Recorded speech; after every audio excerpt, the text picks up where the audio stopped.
So, welcome back. In the last lecture, we have seen the BET adsorption method, and we have seen how to compute the several properties such as surface area, micropore volume, mesopore area and other things, and also related to the instrument, the BET instrument. We have seen those things. Now, we move on to the next part of this physical and chemical characterization, that is the chemisorption. So, chemisorption, as the name suggests and has been discussed earlier, it relates to the dispersion of metal sites onto a surface. So, it means that how much of amount of metal I am able to disperse and how much of them are active. Okay. So, we will start with this today's lecture. So, what we will cover in this lecture is the introduction to chemisorption, which I have already given briefly in the previous lecture. Then the adsorption isotherm and the activation energy barrier. Then finally, we will see the metal dispersion and the stoichiometry. So, these are very important properties. Metal dispersion relates to percentage of metal that can be dispersed onto a surface, and the stoichiometry relates to the how many metal atoms can be attached to the adsorbent molecule. So, that is weight. So, that is what we term as stoichiometry. Then finally, the instrumental part, that is the pulse chemisorption. So, how we can obtain this metal dispersion and stoichiometry with the help of pulse chemisorption. So, we know in the case of bonding of atoms, let us see how and what is the insight, and then how does let us say in this case we have a adsorbate gas molecule, let us say in the case it is hydrogen, and it gets, or we want to get it attached to some metal. Let us say that we screen the metal in terms of its reactivity or nobleness. We take the example of a nickel, copper or platinum, gold. Okay. So, they suppose how easy it is to attach a hydrogen molecule to these 4 pretty stable metal. These are all pretty stable, nickel, then copper, then platinum, gold. Platinum, gold obviously they are noble metals. So, we can see this as you know that any of the energy states of an atom is divided into bonding atomic orbitals and the anti-bonding atomic orbitals. Okay. So, obviously, the bonding atomic orbital are of lower energy as compared to the anti-bonding atomic orbital. Now, what happens when you have a metal atom and an incoming adsorbate gas, let us say hydrogen, coming and trying to attach with that particular atom. So, some electronic rearrangement takes place. So, what happens is that there are 2 steps involved. So, in this case, let us say if you have the particular atoms as nickel, copper, platinum, gold. So, it will occur in 2 steps. The first step, this if I talk about the hydrogen molecule, the 1s orbital of the hydrogen atom, okay, the 1s orbital of the hydrogen atom will get attached, or it will come into the vicinity of the, let us say 4s or 6s orbitals of copper, platinum, gold. So, that will be, as it comes near to that neighborhood, you will have 2 different types of effects or 2 different types of energies. One is that when 2 atoms or when 2 of the particular atom comes in the vicinity of the other atom, you have the different atomic states getting developed, and these atomic states are obviously classified into bonding and anti-bonding atomic states. Now, issue is how does this actually affect the adsorption? The adsorption process, there are 2 actually 2 different energies. One is the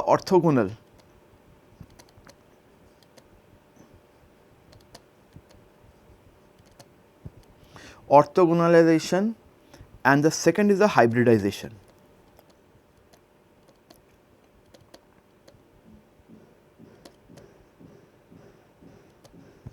So, what are these orthogonalization and hybridization? It means that if the 2 atoms come in contact with each other, so they will try to resist each other, because as per Pauli's exclusion principle, no 2 electron can be having same set of quantum numbers. So, they will try to oppose each other. So, orthogonalization means it is that energy, that is oppose each other, but since it will form the two different states, the bonding and anti-bonding energy states. So, there will be some hybridization energies which will be attractive. So, you have one attractive energy which is due to the hybridization energy, and another which is a repulsive energy which is due to the orthogonalization energy. So, the sum of these two, the interplay of these two energy terms will actually decide us whether that particular adsorbate molecule will adsorb onto the metal or not. So, in this case you see, so initially if you see this particular when you do not have the incoming atom hydrogen. So, when the hydrogen gets attached, this 1s hydrogen gets attached to the 4s or 6s orbital. So, this happens. So, if you see, the downshift of the bonding state is smaller than the upshift of the antibonding state. So, my issue is usually the next step, the 1s orbital, the particular bonding state, because it has the bonding state of hydrogen atom and the 4s and 6s orbital has created this particular diagram. Now, the next step is it should interact with the d bands which are present in the transition metals or noble metals. If you see, the Fermi level for transition metal is around here, and the Fermi level for noble metals is around here. So, it means that even though you have the d bands here, but in the case of noble metals it has pretty high, the Fermi level. So, Fermi level, I must recollect, you must recollect, it is the energy of the electrons at 0 Kelvin. So, that is the highest energy you have to apply for the bonding to take place. So, because of this, the downshift, it means even though this particular gap has decreased, but this gap is so huge that in order to have bonding with the d orbitals of the adsorbate induced level, it will depend upon these two factors, the orthogonalization and the hybridization energy. So, that is what I have written. The adsorbate atoms here provide both bonding and antibonding states so as to initiate chemical bond. The Fermi level, that is why will determine the bonding. If it is high, both states will be filled, resulting in no chemical bonds. If the Fermi level is very high, so there will be no new chemical bond, okay. Or low values of Fermi level implies empty antibonding state which results in bonding. So, there are two factors which is involved. First is physically, if you see in the terms of chemical engineering, you should have a downshift of the bonding state to be lower, and you should have an empty antibonding orbital. If it is filled one and the Fermi level is higher, there will be no chemical bonds. So, that is why they determine two terms. What are those? Let us see. So, if I arrange these particular elements, the cobalt, nickel, copper, zinc, rhodium, palladium, then silver, cadmium, iridium, platinum, gold and mercury. Now, there are two things which are involved. Now, this VHD is nothing but the coupling energy between the s and d orbitals. Okay. So, this is nothing but the coupling energy between the s and d orbitals, s orbital and d orbitals. So, higher the energy, more tight is the coupling between the s and d orbitals of its own metal atom. So, if you see, if you go downwards, the values are increasing. So, it means that higher and higher coupling energy is there, and from here also if you go this way, you see higher and higher coupling is there. So, in terms, this iridium should be the most stable in that case. So, it should not have any chemical bond, but another factor which actually comes into play is the cohesive energy. Okay, the cohesive energy also plays a part, and then comes another factor which is the filling of d orbitals. Cohesive energy means how tightly the atoms are binded with each other. So, if you see the one which is this row, the row at the last row, these values, all these values are pretty high. In case of platinum, these are pretty high. So, it means the cohesive energy, and this is some factor which is relative to copper, the cohesive energy with respect to copper. Okay. If it is 1, so it is 3.35 times more cohesive than copper, like that other properties are here written. So, it means it is more cohesive, all these are more cohesive, but out of this, even though this is lesser, these are values are pretty higher. Another part which I told you is the filling of d bands. So, you know this particular 1, here it is 1 1 1, though these values indicate that the antibonding orbital is filled up. The antibonding orbital is filled up. So, it means that it cannot have a chemical bond. But since in the case of mercury it is a 0.69, so the molecules are not that much cohesive, but in the case of platinum, gold and iridium, so they are very noble, because of the reason is that the antibonding orbital is close to 1 or it is unity in case of gold. So, forming a chemical bond with these, so that is why you would see it is very difficult to attach any adsorbate atom to these particular metals, and you will see these 3 metals are noble elements, and frequently this is the reason why they are used in jewellery. Okay. Because that is the reason you see gold and platinum or iridium ornament. Or the iridium you will not see much in because this is very costly, it is almost 10 times more costly and it is rare element. So, this is you will find less, but the reason is why they are non-corrosive and why they are pretty strong is the reason it is having a high cohesive energy as well as an antibonding orbital which is almost filled up. So, if the antibonding orbital is almost filled up, so the possibility of chemical bond is almost impossible. So, that is what it says. So, antibonding orbital gets occupied resulting in weak chemisorption. The noble metals have completely filled d states and high Fermi value. So, you see the completely filled d states, almost if you go here completely filled d states. So, that is why chemical bond is not possible. Now, we go to the main our focus. So, if not, then how do we attach these atoms? Okay, we can not attach atoms so easy in these 3 elements, but we can obviously attach atoms in the case of nickel or copper, because nickel copper, you know, this amount is in between. So, their values are really with relative to the copper is not that high, they are not much cohesive. So, even though their antibonding orbital is close to 1, but with the help of external energy we can obviously attach a extra metal atom. So, we will see how we do that. So, now let us see the basic of chemisorption. So, if you see this particular picture, you have 3 pictures 1, 2, 3.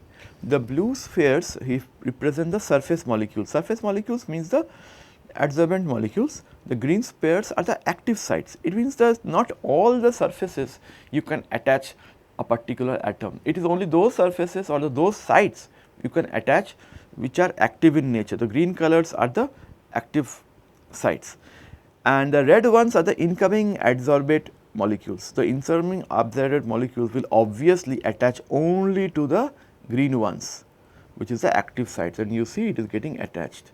So, that is the way chemisorption occurs and a bonding takes place. So, the molecule reacts only with each other to form a new molecular species. When a gas molecule impinge on the surface, they transfer the momentum and give rise to a pressure on the surface. Some of the molecules may stick on the surface and may be weakly bonded to the surface, which is called physiosorption. Okay.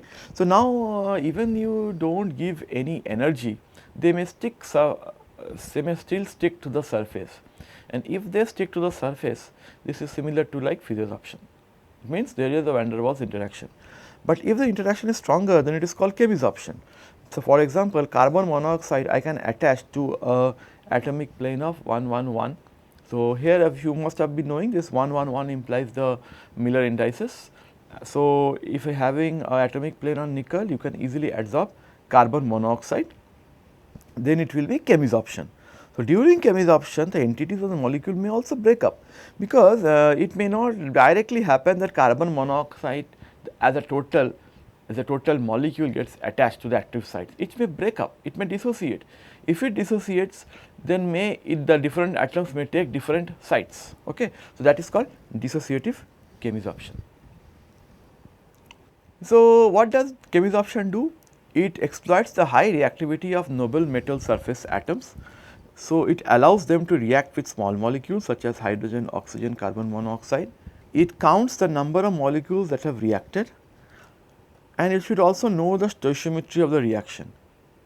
so that we can obtain the metal surface atoms. Now, you know, you are sending some adsorbate molecules or the adsorbate atoms to be attached on the adsorbent. So, you should also know what is the stoichiometry you should attach. It means that the adsorbate molecule gets attached to how many sites or how many area places of the adsorbent, that we called as stoichiometry. So, if a single adsorbate molecule is attached to a single site of the exposed metal atom, then it will be a stoichiometry of 1. If it is attached to two different sites, the same molecule, then it will be a stoichiometry 2, likewise. So, you should know a priori before you conduct the experiment, like okay, I am going to have a stoichiometry with respect to 1, 2 with the metal atoms. Now the choice of the probe molecule, which gas do you send? The gas you should send must be selective for reaction with the metal when compared to its support. So, you should not send any adsorbate gas which should react with the surface itself. So, it should react only to that particular metal atom. It must be selective for reaction with surface atoms, and that is also true because even if you send the adsorbate atoms, it should also react. If it does not react with surface, but it should react at least with the metal. It should not be inert, totally inert, then we are not serving our purpose. So, it should be also attaching with the selectively with the surface atoms, and it must be irreversible. That is the chemisorption, everything is irreversible because there is a chemical bond formation. Okay. So, let us see the coverage. What do you mean by the coverage? Now, as you know, once the metal atoms come into the vicinity of the adsorbent, so certain part of the surface will be covered. So, the fraction which is covered we call this coverage. So, what does that imply is mean that the adsorption and the desorption are in equilibrium, and it follows the Clausius-Clapeyron equation which describes adsorption as constant coverage. So, if you see this particular curve gives us the variation of ln of p versus 1 by t. So, it does not directly give us the variation of ln p by 1 by t. What we done is that we have only computed those lines, those particular values of the adsorption energies from the Clausius-Clapeyron equation by varying the temperature and then plotting these values in terms of adsorption energies. So, you get different values of theta. So, now you plot this. So, this particular fraction which is almost the adsorption energies, you see these are almost constant with respect to the adsorption energy, but the coverage is increasing. So, you can say that initially it is 0.1, 0.2, 0.3, near about 0.33 the coverage is saturated, then the coverage it is falls down, or it is the adsorption energies fall down. So, it means that it drops primarily due to the change in the active sites. So, there is a repulsion between the adsorption molecules also. So, because of the change in the active sites or there is a repulsion between the adsorbed molecules, you actually this particular adsorption energy drops down. So, this particular adsorption energy has each particular temperature can be obtained, each of these values here is obtained in this expression which is the Clausius-Clapeyron equation. This is only described at a constant coverage energy. So, you know, you conduct an experiment at a particular temperature, then you get the adsorption energy at that particular point. So, here you give an example of carbon monoxide adsorbing on a palladium atomic plane which is having the Miller indices as unity. Now, another way we can look up this chemisorption curves is if we plot the interaction potential versus the oxygen distance. Okay. So, it means the oxygen when I send an oxygen molecule, we just take hold of the oxygen the distance, the interatomic separation between two atoms, and plot it with respect to the how they are interacting with each other, the energies between them. So, as you go closer and closer, lower the equilibrium bond length. So, you see that the energy shoots up, because if you pull the two oxygen atoms nearby each other, the energy will shoot up. Now, as you go, you try to attach them or detach them to further distance, to long range. So, then the interaction between the two atoms actually decreases, and it almost reaches 0. So, it means that there are two different phenomena which is occurring. One is the attractive interaction, another is the repulsive interaction. The repulsive interaction between two adsorbate molecules can arise in two ways: the direct interaction or that mediated by the substrate.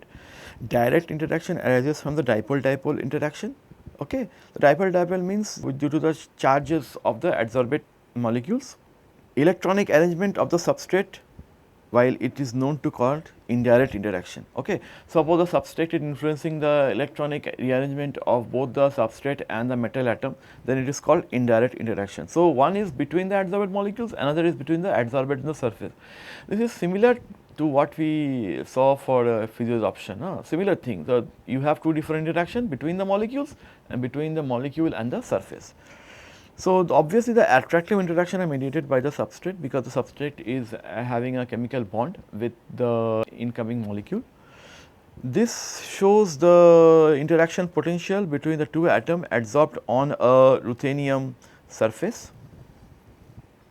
So, it means that in order to achieve chemisorption, you require a activation energy, fine. So, before molecules becomes firmly attached to a surface, they must overcome an energy barrier. Now, here what I have done, the molecule here undergoes dissociation. So, what have I done? I have drawn two curves, one for physiosorption, this one P, one for chemisorption, this one C. The other one, which is this one is C, this is for chemisorption. Now, if you see this delta Hp is the heat of physiosorption, and you see delta Hc is the heat of chemisorption. It means the enthalpy change of physiosorption is lesser as compared to the enthalpy change of chemisorption, and this is what we actually said in the previous two lectures, that it always accompanies with a higher enthalpy change. Now, initially it is something like that you can assume here. So, if I have a surface, let us say all these atoms are in clusters, okay. They usually occur in clusters, you do not have a single molecular layer. So, this is the surface.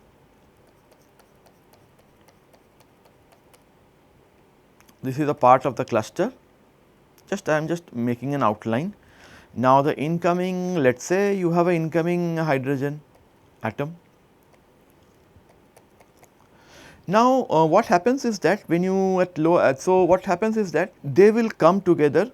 Initially, they will prefer to sit on the surface, just like physiosorption. They will just sit on the surface like physiosorption. So, you can say that the physiosorption is a precursor towards chemisorption. Initially, physiosorption will occur, but as you increase the temperature, these physiosorption effects goes away, chemisorption takes place. So, this is that crossover point. Now, this crossover point, it means you need to supply this much of energy so as to move to this curve from physiosorption. So, when there is no dissociation, then this crossover point will almost lie on the 0 axis. So, it means that adsorption accompanied by dissociation have one or more attached to the adsorption surface. So, dissociation adsorption can be inactive. So, if it is inactive, then it will almost close, it will be close to the 0 line. If it is active, then you have to have some values. For example, oxygen on silver, iodine monochloride on aluminum molecular hydrogen are activated through physical means.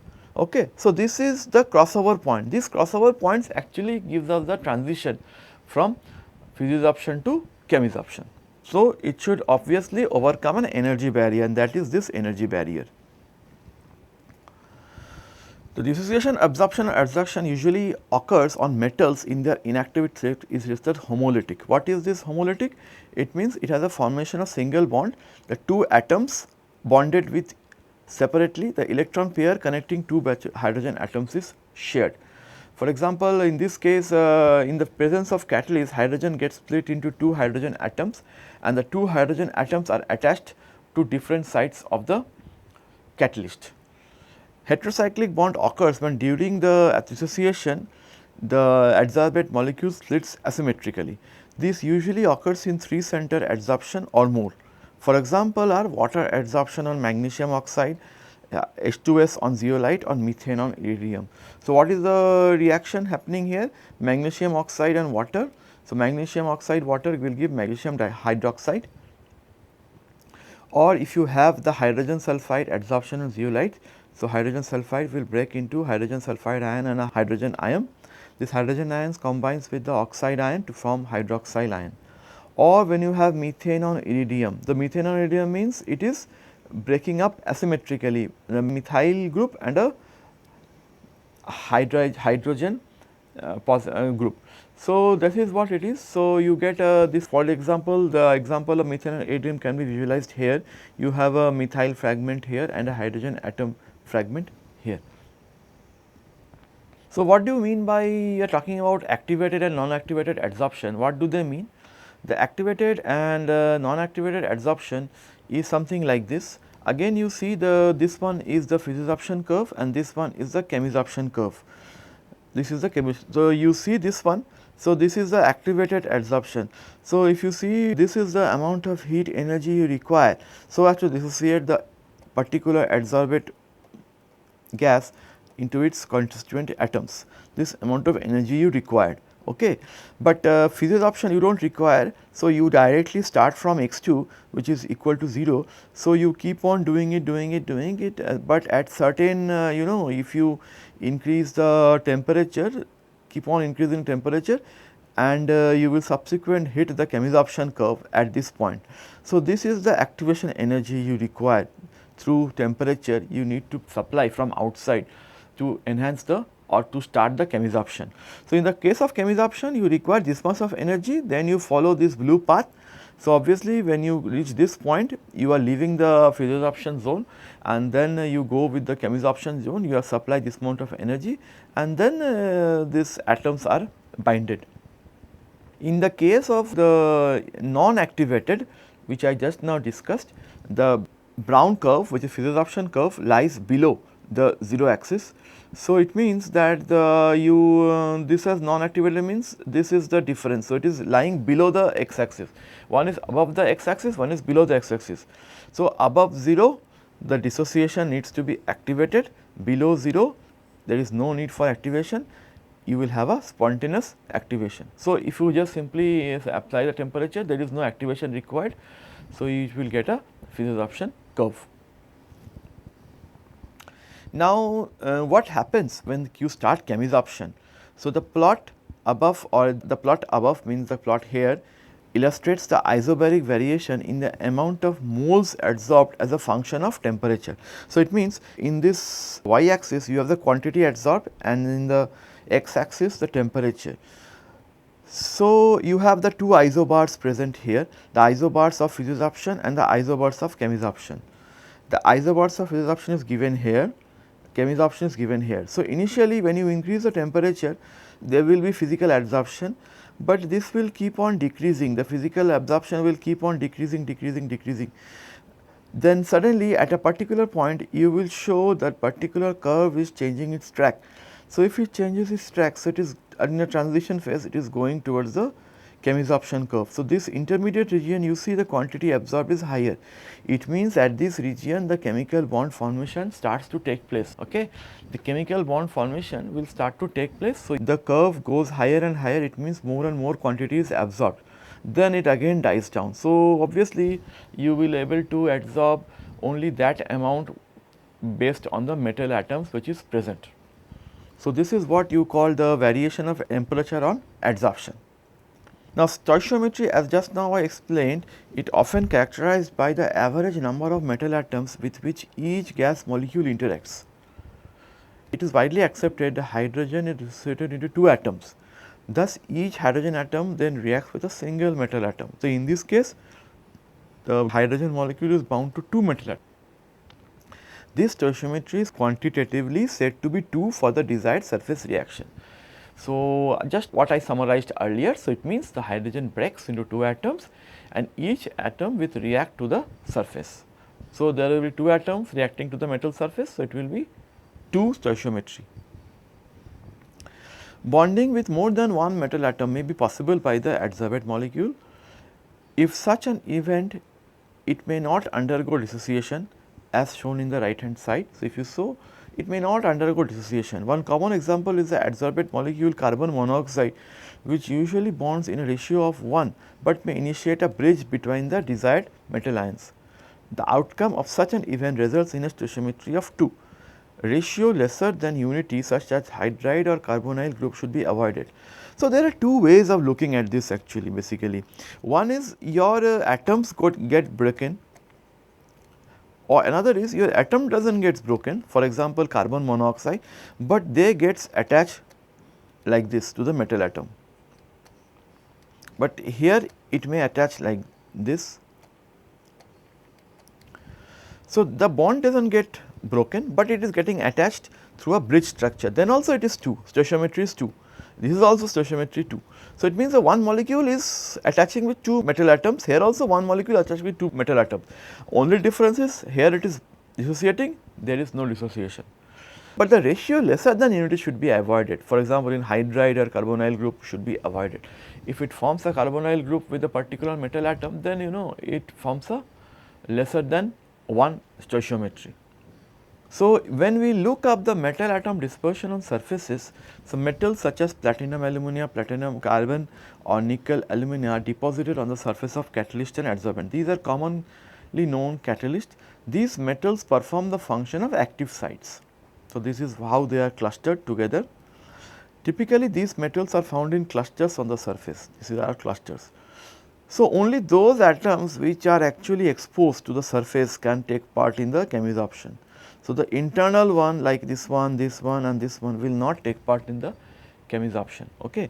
As a result, only a fraction of the totally deposited metal is actually exposed to the reactant or adsorbate molecules upon their arrival. So, the metal atoms deposited on the surface, the chemisorption will allow us a direct determination of the number of surface atoms exposed. It will determine the amount of gas adsorbed on the metal monolayer by monolayer coverage.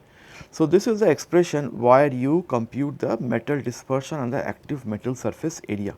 So, number of surface atoms. So, this is the surface atoms.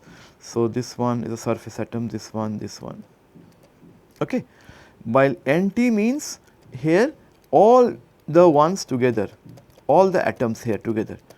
So, the chromosome apparatus will give us this NS. So, if you know NT, so you can calculate dispersion, how much it is dispersed. Now, how do they do? How the dispersion occurs? Chemisorption stoichiometry quantifies the average number of metal atoms on the surface of the each gas molecule that adsorb at monolayer coverage. So, the particular gas molecule may interact with the metal which is a solid surface to form A2M. So, it may directly attach to the metal surface. Okay. This one, this needs to come here, or A2 gas. So, A2 gas here is attaching to the two metal sides to form 2A metal attachments. So, okay. So, it means that this A2 gas is reacting with two different metal sides to form two such attachments, or you can also have this A2 get dissociated into 2 and these two different atoms reacts with two separate metal atoms to form 2As, both are same. Okay. Stoichiometry of the adsorbed species thus needs to be known. So, when you priorly do the chromosome experiment, you need to know the stoichiometry.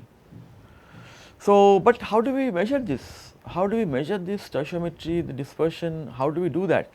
So, an easiest way of doing it is you send a pulse. You send a pulse of gas. Let us say if you have a system, you send a pulse of gas, then you see how much of gas is exiting. Let us say you have sent a known amount of pulse like this. This is a known amount of pulse. So, it means only this much is remaining when it comes out. So, it means this much has been consumed. Okay. This much is consumed. Now, the second pulse you see this much is consumed. Sorry, this much is coming out. So, the remaining is consumed. Third pulse, higher and higher volumes are coming out like that. Finally, you keep on doing this until you will reach the original pulse. So, when this pulse A becomes to pulse B, you stop the particular experiment. So, then you see the particular gas is not able to get adsorbed onto the metal surface. So, we say that the chemiabsorption has reached its saturated state. So, the amount of irreversible is determined, irreversible chemiabsorbed gas is determined by the number of pulses consumed. So, pulses of adsorbed gas are introduced into a prepared catalyst until the surface is saturated. The amount of gas absorbed is obtained by calculating a difference between the volume of each pulse and the fraction of hydrogen not absorbed. Okay. So, these are not absorbed, this one. Okay. Like that you keep on measuring which is not absorbed, you add them up and you will get the what is the total amount of gas that is adsorbed. So, that is which is adsorbed is actually chemisorpted. So, gas here is selected for a particular material in order to reduce adsorption on the support and to exhibit irreversible. So, you should select a gas in such a manner so that it reduces the adsorption on the surface, means it should not adsorb to the support itself, it should only adsorb with the metal. The commonly used adsorbent gases are hydrogen, carbon monoxide and oxygen. Okay. So, hydrogen is known to adsorb dissociatively on metals as per the equation below, this we have already explained. So, one molecule of hydrogen reacts with two different sites of metal to form 2 times of metal and hydrogen bridging. So, this is the stoichiometry, the chemisorption stoichiometry here is thus 2. So, for example, let us look at the carbon monoxide chemisorption. Carbon monoxide is chemisorbed in various forms. It may be chemisorbed on iron, nickel, ruthenium, platinum or palladium. It is considerably more complex. The stoichiometry may vary with temperature, metal dispersion, metal loading and preparation. So, there are several factors which influences this stoichiometry. So, CO can be chemisorbed either way. It can be chemisorbed dissociatively when the stoichiometry becomes 2 and associatively as well. Some of the known ways where it actually chemisorbs are, it may be linear, it may be bridged or it may be multi-bonded species.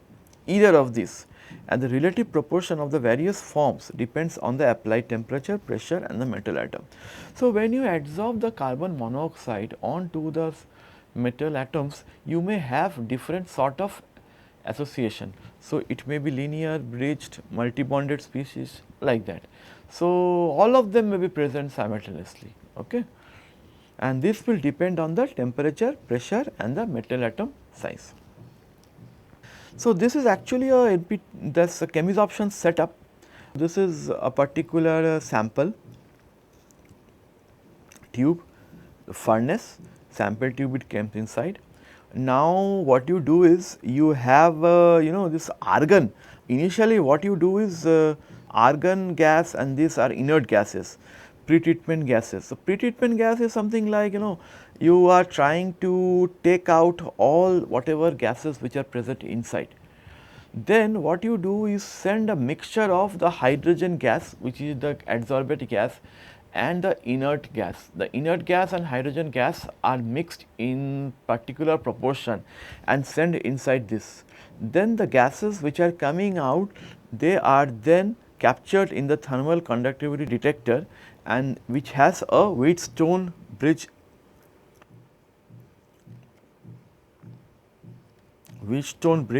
apparatus. The Wheatstone bridge apparatus will help us in Wheatstone bridge apparatus actually will detect the change in thermal conductivity with respect to the change in concentration of the hydrogen exhaust gases. So, once it detects that particular change in thermal conductivity, it sends the difference as voltage and you know the amount of gas which is adsorbed. So, an important experiment which we usually do is in the initial part at high temperatures, initially we reduce the sample. So, other than the metal atom, there should not be any oxygen present.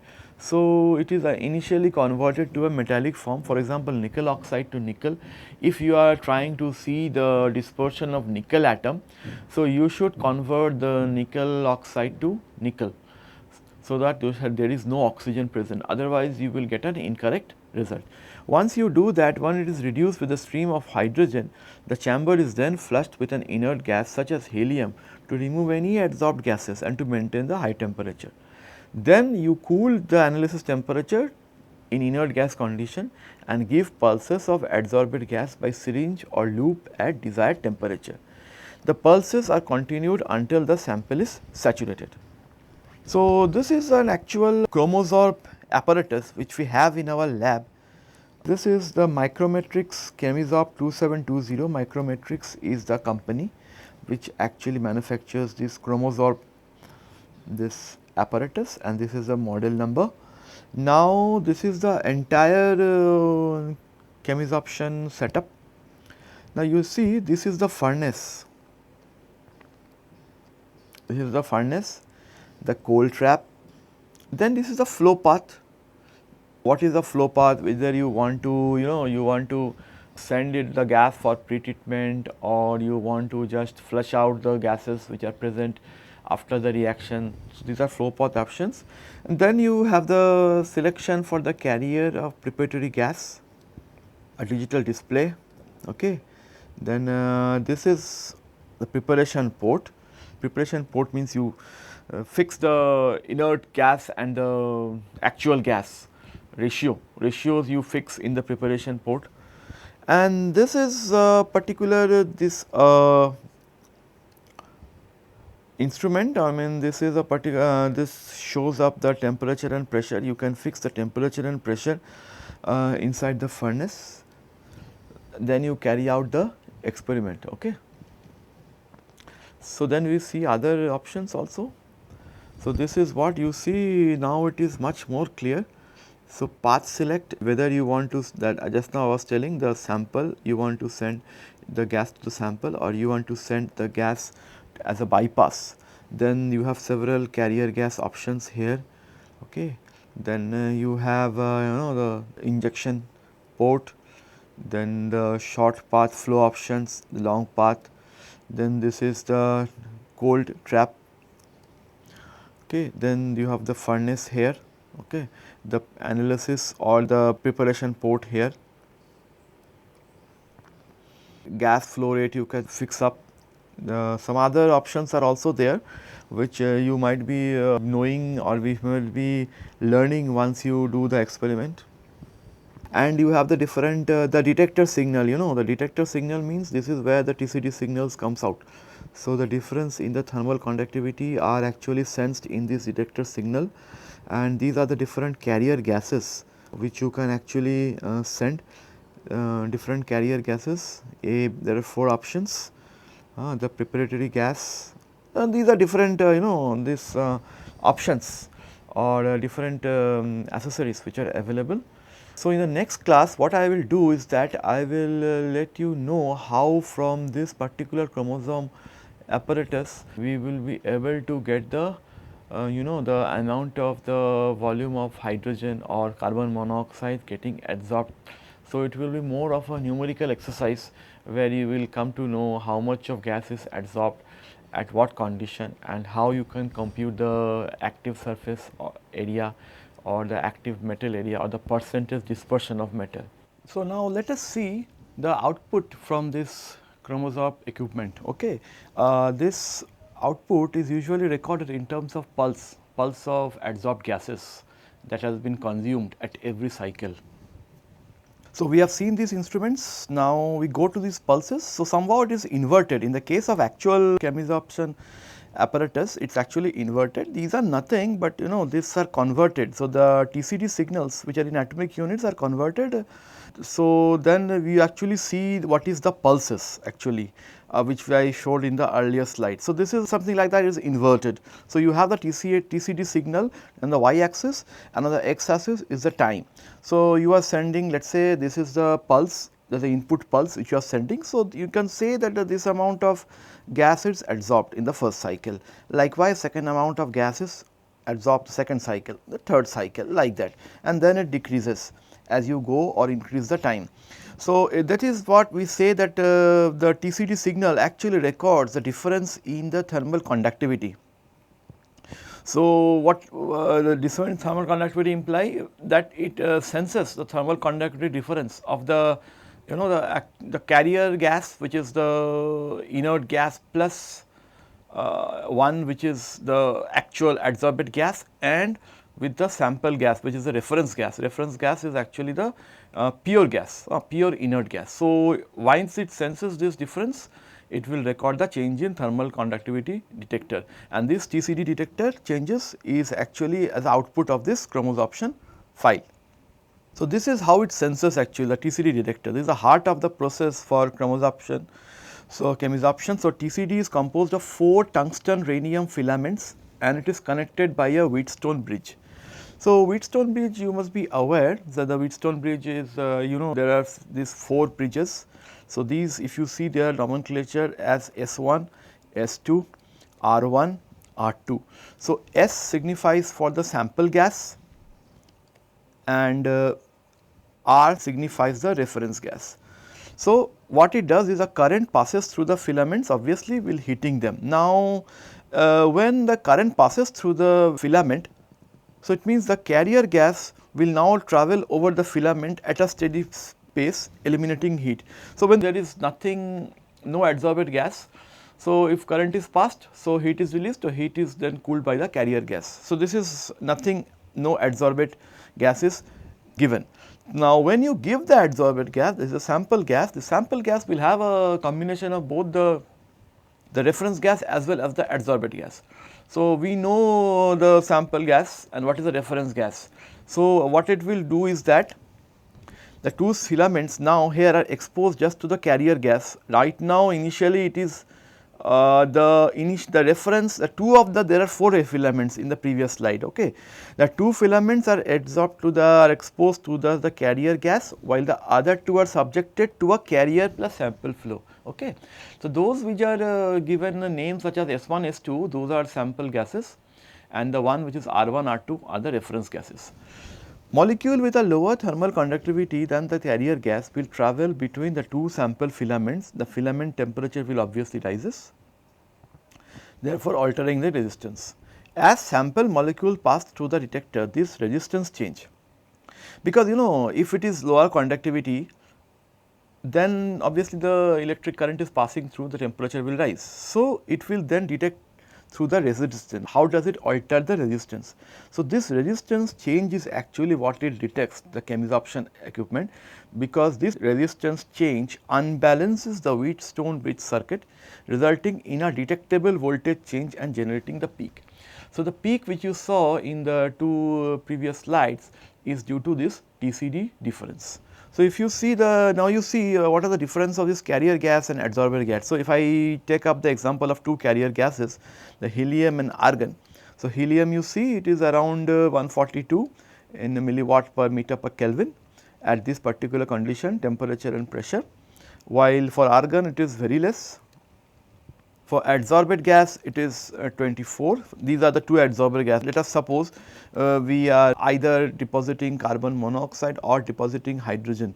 So, you see the differences in the thermal conductivity. So, if you see this carrier gas, if you couple with the carbon monoxide, the difference is huge. So, 140 to 24. So, any change in the carbon monoxide will obviously reflect in the change in the thermal conductivity meter.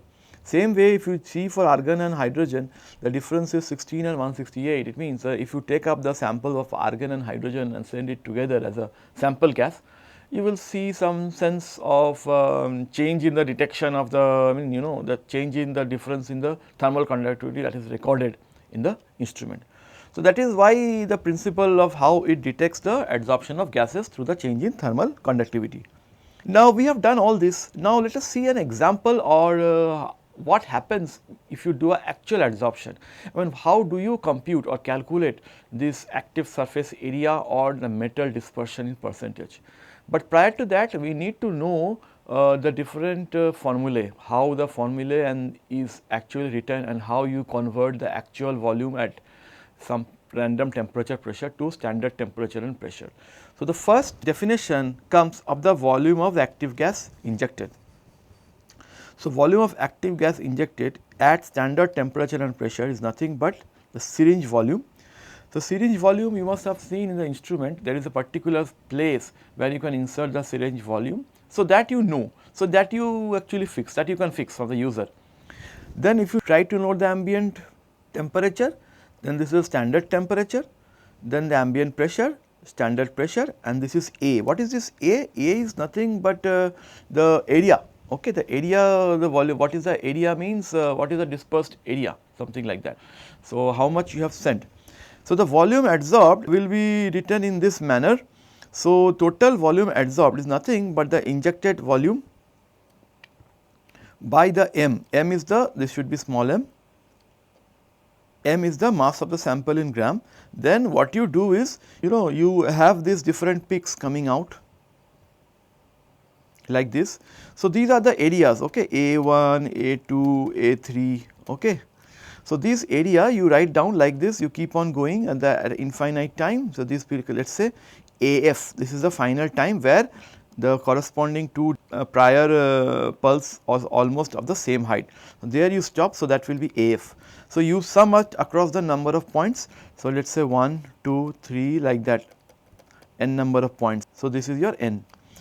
So, if you know this you will get the total volume which is adsorbed on the surface. Now, percentage metal dispersion you can compute by this formula. So, SF is the stoichiometry factor. This is V adsorbed by Vgm. Vgm is nothing but the molar volume of gas at STP, which is this much. Mw is the molecular weight of the metal and M is the percentage metal,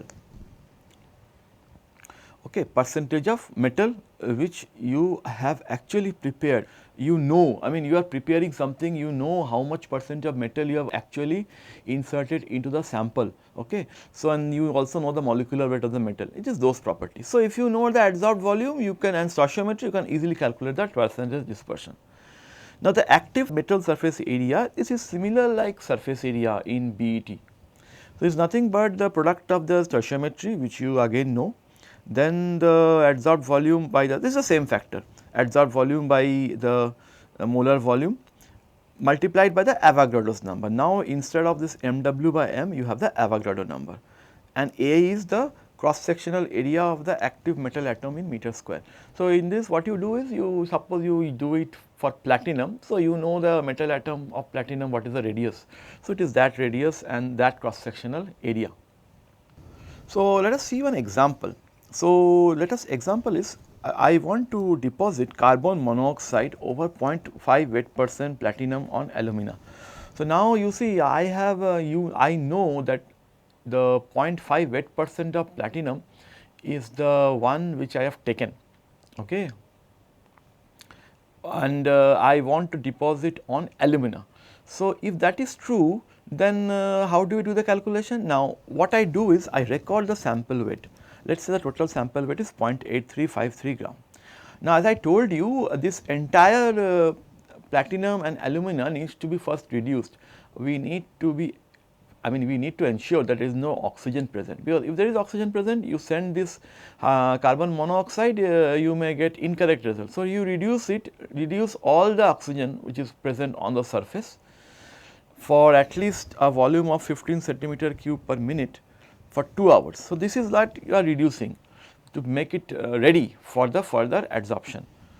Carrier gas, now after carrier gas now will be now changed to helium, and the sample will be purged for 90 minutes. So, this is required, why? Because you have some adsorbed gas during reduction, right.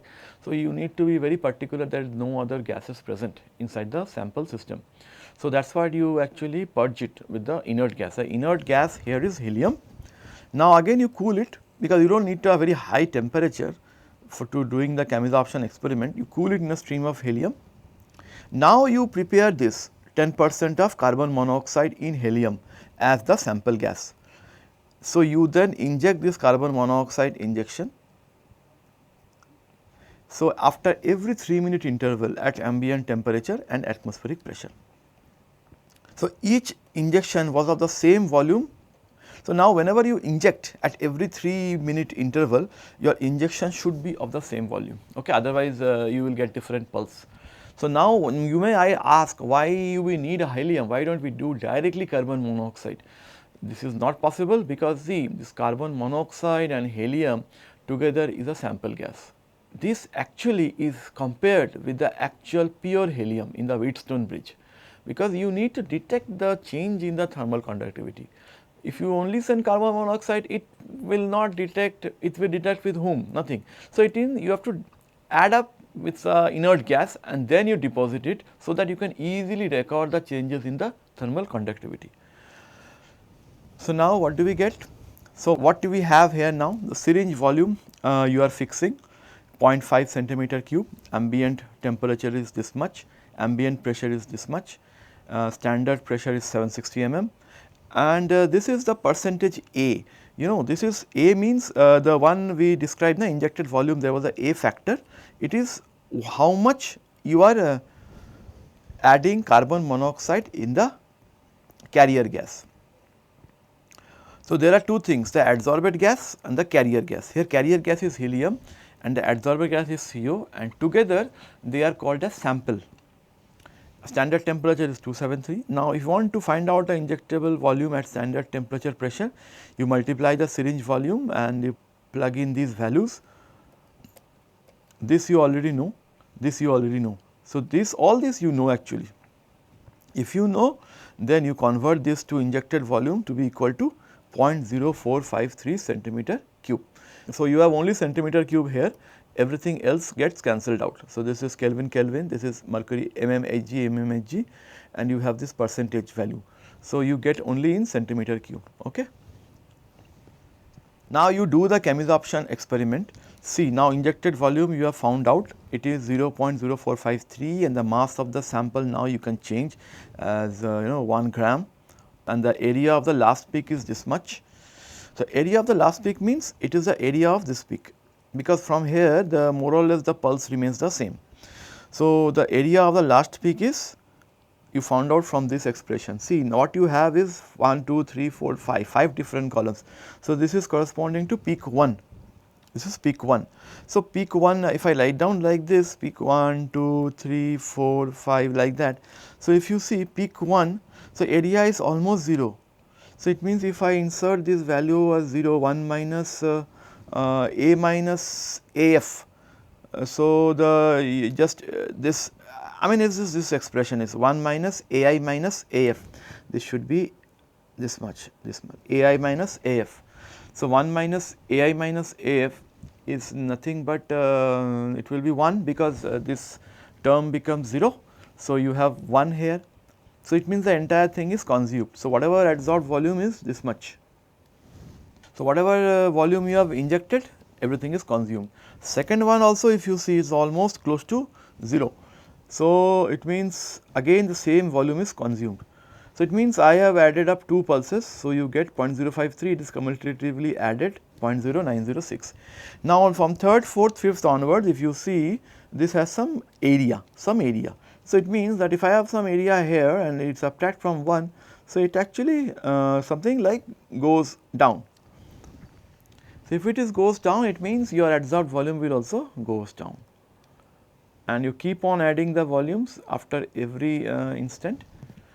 So, what you get is these different areas. Now, you see at this, at this time, at this around this 8 or 9, this, let us say this is 8 or 9, not much change in the area is there, area remains similar. So, it means that it has adsorbed saturation. So, chemisorption is complete. So, it is no point in going further. So, you record this value as AF. So, you record this value as AF and put it in the formula. Now, what you do is you add up these values, okay, this all together, you add up these values, put a summation here, injected volume you know, mass of the sample you know, and centimeter cube per grams. Okay. So, this the overall unit will be in centimeter cube per gram. Okay. If you plug in all these values, you will get something like this. It is the total adsorbed, this is adsorbed volume. So, this will be centimeter cube, not square, please correct this, centimeter cube per gram. So, adsorbed volume per gram of the sample. Now, what is the percentage dispersion of 0.5 wet percent? So, now we have taken 0.5 wet percent of platinum on alumina as a support, fine. So, the adsorbed volume we have already found out earlier 0.1803, the stoichiometry factor is 1 because we chose that it is able to bind with only a single metal atom. So, stoichiometry is 1, molecular weight for platinum is 195.1, then metal percentage is 0.5% which is there. Okay. And Vg is the molar volume of the gas. So, now you see this no, this is the metal percentage. So, these are two different things, fine. This is MW and it should be capital, so make it consistent, this MW and this is M. So, these are different, okay. M is the metal percentage which you actually have used for preparation, while MW is the molecular weight of the metal. So, you just insert and plug in the values, okay. So, if you see this is centimeter cube per mole and centimeter cube per gram. So, can centimeter cube and centimeter cancels, you have this mole by gram, and further you will also have this molecular weight grams per mole. So, everything gets mole per gram, and here if you see it is 0.5, this is a weight percentage, this is gram per, and if you work up this centimeter cube goes away, mole per gram.